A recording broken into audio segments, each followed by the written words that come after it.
Welcome to Hood Champion Boxing and Sports. In boxing, you find a way to win or you find a way to lose. Deontay Wilder looks like he's going to be returning to the ring October this year. Right now, it looks like he's going to be fighting Robert Helenius, the Nordic warrior from Finland. Now, that name could change, but right now that seems to be the name that's circulating on all the social media sites. But the question is this: does Deontay Wilder really need to return to the sport? The other question is this: should he return? Okay, so does he need to return to the sport? I think for Deontay Wilder to get some closure, I think he should return. Come, just kind of see how he feels, see how he performs, if he can get back on track. Now, him losing to Tyson Fury, it's nothing to be ashamed of. Because in that second fight, I don't see it as being one-sided. I see it as being competitive. I just think with the dimensions of Tyson Fury and his IQ, it gave Wilder a lot of problems. But Wilder was able to get some shots off. He represented himself well, but we know what happened in those fights, okay? If he and Tyson Fury fought maybe 20 times, Tyson Fury would probably beat him 20. Wilder always has a puncher's chance. He almost got him out of there in the first fight. Almost got him out of there in the third fight. But Tyson Fury, you got to give him credit. He's just a special fighter. He's just an extremely large human being. So to get in a ring and try to have a boxing match with someone who has the size advantage in all areas, has the boxing IQ advantage, is just hard. It's a hard obstacle to overcome. It's just not an easy feat to get beyond. Okay? But Deontay Wilder represented himself well. That being said, should he return to boxing? I don't know about that. Okay? I want to see him for selfish reasons. But in those fights with Tyson Fury, Deontay Wilder was severely concussed. He took damage to his eardrum. He took a dent to his head. He had to get surgery on his shoulder coming after that first fight. The type of damage he took in that second and third fight, right? It makes you wonder if after a year you can be fully healed. I say, I don't know about that. I'm not a physician. I have no medical background. I'm a guy like a lot of you who come from a very active lifestyle. And I know what it is to injure an ankle. As the doctor described it, as a violent fracture, right? From playing basketball. I know what it is to run marathons and start to develop severe shin splints and arthritis in your knees. And I've boxed before, not on this level, but if you've gotten in the ring and sparred and punched someone in the face and someone punched you back, not just some junior high school bathroom BS, like really did it on a competitive level, you understand, man. If you get hit with some shots, that stuff can linger for a while, okay? So with what Deontay Wilder put his body through, coming back after a year, I just wonder if he's going to be healthy 100%. And even if he passed all the tests, even if he feels good, what happens as soon as he gets hit a hard shot? We've seen fighters who've gotten to tough fights and their punch resistance is never the same. See, those are questions we're going to find out about Deontay Wilder. But this is why I say, should he even return? Deontay Wilder, everything he wanted to do in boxing, he's done it already. But he's coming back. I think first and foremost, I think he's coming back for the people. Two, I think part of him wants to get back in there, and if he's going to retire, at least go out on a positive note. And to me, he has nothing to be ashamed about if he decides not to return to boxing. It's myself and all the other selfish people out here who want to see him back in the ring. I want to see him back in the ring because I want to see him get back on his winning streak and doing well. Other people want to see him get back in the ring just so he can lose again, and they can say, I told you so, he was a bum. Because, a lot of people, there's some Deontay Wilder haters out there, and there's some Deontay Wilder supporters, but it's like that with every boxer. So it is what it is. But I am very concerned. I mean, to have a permanent dent in your skull from fighting, that's problematic. To have your eardrum ruptured, that's problematic. To have your mouth bleeding and your jaw fractured and all that, that's problematic.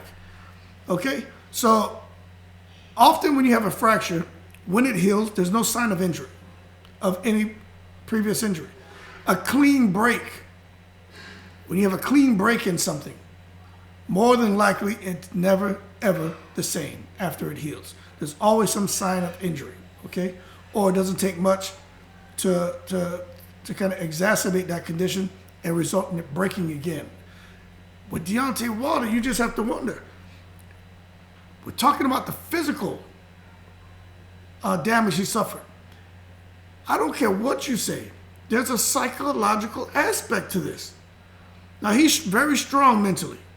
He really is. He has an extraordinary support system around him. He does, okay? We got to be honest. But when you get in the ring and you get hit like that, and repeatedly, when you get back in there, you're going to get hit again.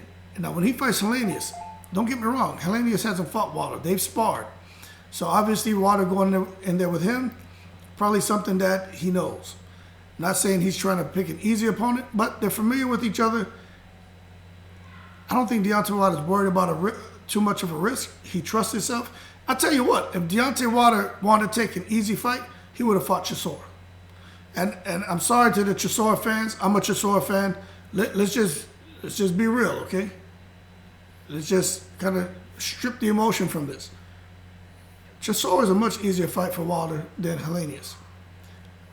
Chisora is going to be a sitting duck, and he's going to get hit with shots. Dillian White is a much easier fight for Deontay Wilder than Helenius, okay? Deontay Wilder could have come back and fought Kaneki. That's a super easy fight. Because Kaneki just throws 1,000 shots, but he's wide open there to get hit. Deontay Wilder lands that damn right hand, it's over. Okay? But for him taking on Helenius, it's going to be a challenge. So when he does get hit, what's he going to do? Now, the big question mark over all this is who's going to be in Deontay Wilder's corner. Okay? Do you feel Malik Scott helped Deontay Wilder improve his game going into the trilogy with Tyson Fury? I'll give you guys 2 seconds to think about that. 1, 2. All right. You know, I watched how he performed. He bulked up to be stronger. Not necessarily a good thing. He was throwing the jab, throwing the hook. He was boxing. He looked good the first round. But then after that, you could see he was going to the body in the first round too, right? You could see he was thinking more in there. And he made great adjustments. But the stamina struggles for Deontay Wilder. He has to, if I could say anything which is just critical, you know what, man, just giving him some kind of critical feedback, right, is the stamina. He can't afford to get tired in there. Now, when he's fighting Helenius, now, if you guys haven't watched, with Helenius, when he fought Karnacki in his other fights, Helenius isn't a guy to just get fatigued. Helenius has pretty good stamina. But with Malik Scott, I'm not so sure that's the right fit for Deontay Wilder. But I know Deontay Wilder is different from a lot of fighters. He's all about energy. And him and Malik Scott are very close. And, you know, you like seeing that. But I would hope Malik Scott would figure out something to really focus on conditioning from right now.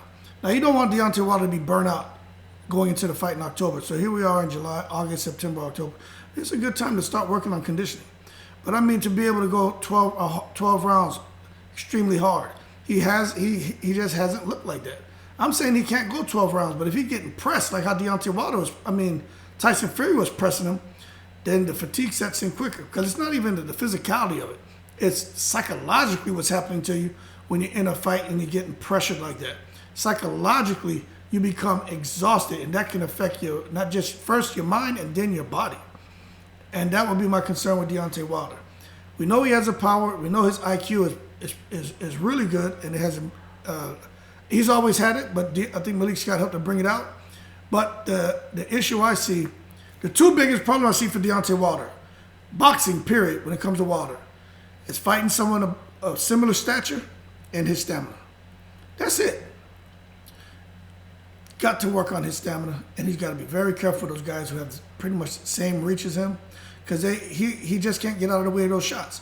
When he was fighting Tyson Fury, he just couldn't get out of the way of those shots. You know, Tyson Fury is like damn near standing across the ring in the other corner, throwing that damn dolls-him-like jab, and was hitting him. The 1-2 or the straight right hand, or coming in with a hook and wrapping him up. You know, Tyson Fury had those long arms, so once he gets in and wraps him up, there wasn't much Wilder could do. Now, Helenius has those dimensions to where he can pull that off as well. But he's not Tyson Fury. Don't get me wrong. I'm not saying he's Tyson Fury. What I'm saying is, what is Malik Scott going to do to counteract any of those qualities possessed by Helenius that are similar to Tyson Fury, to make sure Helenius can't sit here and benchmark Tyson Fury's game plans from the second and third fight and come in the ring and successfully implement it? I just said a whole lot, didn't I? That's my thing. Malik Scott needs to be sorting that out. Now, Deontay Wilder may not fight Helenius, but that's the name circulating, right? Maybe somebody will come through and say, hey, nope, bad style matchup for Wilder for his comeback fight. Let's put him in with someone else. We don't know, but right now that's what it looks to be. This is what's spread like wildfire all over the internet right now. But what happens when Deontay Wilder gets hit in the head? Are we looking at someone dying now? Is he going to die? Is he going to get permanent brain damage? Is he going to more exacerbate the condition? Is he going to have headaches for the rest of his life? You know, what happens? Now, I don't see Deontay Wilder getting in a fight like with Helenius or anyone else, like what he went through with Tyson Fury. That second fight was crazy. I'm not getting into all that, okay, about, all the rumors about that. Let's just talk about the third fight, which there should be no question about the third fight, even though I'm not going to get into that, right? But in that third fight, that was life or death, man. Even Tyson Fury. Like, neither one of them wanted to give an inch. And Deontay Wilder fought until he couldn't fight anymore. So sometimes when you get into those kind of fights, man, the symptoms from and the effects from that kind of beat down, that doesn't show up till years down the road. So I agree with like one of the teammates here, TJ. He has a boxing channel, so check him out as well. Deontay Wilder should just chill out and make sure he's 100% healthy. There's no need to come back. Just go back and sing with your brother, man. By the way, them two dudes can sing. His brother can really sing. And just chill out. But you look at guys like Sergio Martinez, came back after a knee injury, and things showed up in the ring. He didn't look so good against Miguel Cotto. He was falling all over the place. You look at he's about to fight Jose Benavidez, David Benavidez's brother, got shot in the leg. Came back in there against Crawford, was looking pretty good, but at some point the injury resurfaced. You look at all these guys, man, different fighters who've had injuries and come back. They have some success, but then some just don't, from Margarito with his eye injury. That should resurface. His career came to an end because of what Pacquiao did in that fight with Cotto. To me, if the referee would have stopped that fight, Cotto was gassing and Margarito was turning up the heat, but his eye was damaged. But they saved Cotto, and I don't care what no one's saying. That second fight, they saved Cotto because Margarito was about to put that heat on him. But Cotto was out boxing and looking good. But if Pacquiao wouldn't have damaged that eye, and Cotto came and just kind of basically just picked up from where Pacquiao left off, I'm telling you, Cotto would have lost that fight. But again, we're talking about injuries and what happens when a fighter gets hit again. And that's what we're going to find out about Deontay Wilder. I do not think he's going to go through anything like what he went through with Tyson Fury. I just don't see anybody being able to do that to him except, I don't see anybody, but if anyone was to give him real problems, Helenius could do it. But like Anthony Joshua, who is about the same size, strong as hell, and quick hands and an outstanding boxer. Okay? I don't care if you like Deontay Wilder, if you like Joshua, I like them all. A bit of emotion tied to Wilder because I just feel that thing about kids, man. Love children, love my kid, but I love children. It doesn't have to be my child for me to feel love for the child. You know what I'm saying? But you gotta just be real and give Joshua his credit. Joshua, if he had a really vicious streak in him, Joshua would have destroyed everybody and would destroy everyone. He's just got it. But Deontay Wilder, man, a guy like Joshua could present problems. We already know about Tyson Fury. Usyk 6'4", Deontay Wilder 6'7". Could present some problems because of his movement, and at 6'4", that's not a small guy. It's not a small man. All right, but when you're talking about the 6'6", 6'7" guys, that around that height, that creates real problems for Deontay Wilder, man. But we're gonna see what his game plan is when he returns. I'm just concerned about him really getting hurt, like really get something bad happening to him. I'm not aware of him having any eye injuries. I know the mouth looked bad, the jaw was fractured. I know the ear was damaged. I know the dent in the skull, and it makes you wonder, man, what's going to happen if he takes a few hard shots. And that's where we don't want to see anything bad happen to him. You know what I'm saying? I just don't want to see that. At some point, you just got to call it quits and go on. You look at Abner Mares. Abner Mares isn't boxing anymore. The man had damage to his eye. And, was going to come back to the ring and just, somebody with sense got to him, was like, just, it's not worth it, losing your eyesight. And for Deontay Wilder, don't be surprised, people, if somewhere down the road, before the fight, somebody gets to him and he just decides to just retire. Because he doesn't have to do this. He doesn't. He's a talented guy. He's ambitious. Man's got real money. But if he does come back and he looks good, then I think I'll be a bit more at ease. I'll be a bit more at ease. But those are the questions, man, because I don't want to see him end up, and I'm not saying this in a disrespectful manner, like Freddie Roach. I see him end up kind of like what happened towards the end there with Roger Mayweather. Muhammad Ali was a great man, but you don't want to see him end up like that, The stuff that went on with those guys who gave their all in the ring, even Freddie Roach, when he fought, he gave his all in the ring, but they took a lot of shots. And sometimes, man, it's accumulation of punishment, fight after fight after fight. However, there are those rare kind of one-offs where it's one fight that does that to you. You look at the fights like with the Gerald McClellans and the little Puerto Rican guy, man. It's two of them Puerto Rican fighters, but it's one fight and one shot that does it to you. And you look at what Deontay Wilder took, and those two fights, the second and third fight, you don't know when that's going to show up. You pray that it doesn't. That's all I'm saying. But I just want to get you guys' opinions on it. Some of you guys on here, there's a lot of, you got the people on here who are just, younger crowd, really trying to figure out what they want to do in life. Other guys who kind of figured it out, 9-to-5ers, chilling. Some of you guys own businesses. Some of you guys are professionals, medical. Who knows what you're doing? We have a bunch of decision makers, I think, in this audience. But let me know, what do you think about Deontay Wilder? Do you think he took too much damage in those two fights to return to boxing at least this soon? Or do you think he passes the medical exams? He should continue fighting on. When I really take into consideration the fights, some of those fighters that I just mentioned to you guys, and some of the long-term effects, and some of that stuff shows up immediately, some of it doesn't.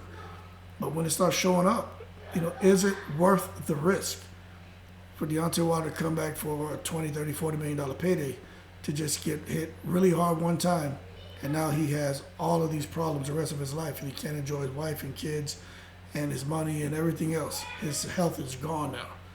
And I think that's a real conversation to be had. Because no matter what you think about what happened in that second fight with Tyson Fury, what you think about the third fight, the fact remains Deontay Wilder took some serious damage. Tyson Fury took some too, but nothing like what Deontay Wilder took. And two fights like that, back to back, although there was a wide gap in between those fights, that's a lot, man. That's a lot. It's a lot. And I'm just very concerned. He would have picked more of a kind of pillow-fisted fighter. Maybe not so much concern, but it just takes one punch. It doesn't have to be super hard. But going into this, I really hope he prepares properly. I know Helenius, this is the opportunity of a lifetime for Helenius. He's coming to win. I just really hope that Deontay Wilder has everything in order, because he just can't afford to get in there and something crazy happen. I don't want to see that for any fighter, whether from the U.S., any fighter from any continent, any fighter from any race, any fighter from any gender, any fighter from any economic status, any fighter from any political affiliation. You know what I'm saying? I don't care. I just care about these guys long term, being able to enjoy the fruits of their labor, especially if they have family and kids, you know, be able to be there for those kids and grandkids. But that being said, let me know your 2 cents. I'm sure some of you may even have more insight about the damages Deontay Wilder took more than me. I'm just going off of this, what I've read. I know some people here, like one guy I was talking to is talking like he had connections to Anthony Joshua. Now, I don't know if that's true, but hey, if he says it, then it is what it is. But maybe there's someone who actually is close to Deontay Wilder, some of these guys, who can shed some light. But I'm not. I'm just going off of what I read and just kind of giving my opinion. With that being said, like and subscribe. Hope you enjoyed the video. Deontay Wilder is back. Could be in tough with Helenius, but the question is this: should he return? Or should he even fight? Does he need to? Those are the questions. Let me know what you think. As always, I'm in the breeze.